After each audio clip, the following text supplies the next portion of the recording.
নির্বাচিত প্রতিনিধি থাকবেন, সবাই থেকে প্রশ্ন করতে থাকতে পারবেন এবং সেই প্রশ্নের জবাব নির্বাচিত প্রতিনিধি দিতে বাধ্য থাকবেন ইনশাআল্লাহ। আর প্রত্যেক 6 মাস পর গল্প সরকার থেকে আমাদের কত বরাদ্দ দেওয়া হইল এবং এই বরাদ্দটা কোথায় ব্যয় করা হইল সেই হিসাব আমরা গণসম্মুখে পাই পাই করে তুলে ধরবো ইনশাআল্লাহ। আমরা রাজনীতি কোন টাকা ইনকাম করার জন্য করি না, আমরা রাজনীতি করে মানুষের ভাগ্য পরিবর্তন করার জন্য। আমরা রাজনীতি করি যে এই ভূমি যিনি সৃষ্টি করছেন আইন যেন তাই হয় সেই জন্য আমরা রাজনীতি করি ইনশাআল্লাহ। জনগণকে সাথে নিয়ে 12 তারিখ শুধু একটি ভোট নয়, একটি নতুন বাংলাদেশের শুরু হবে ইনশাআল্লাহ।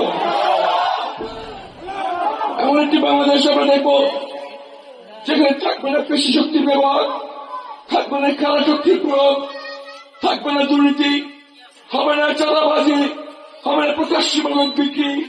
ইনশাআল্লাহ হবে জবাবদিহিতামূলক স্বচ্ছতার সাথে পরিচালিত এক ইনসাফ ভিত্তিক বাংলাদেশের শুরু বাড়াইতে পারে ইনশাআল্লাহ।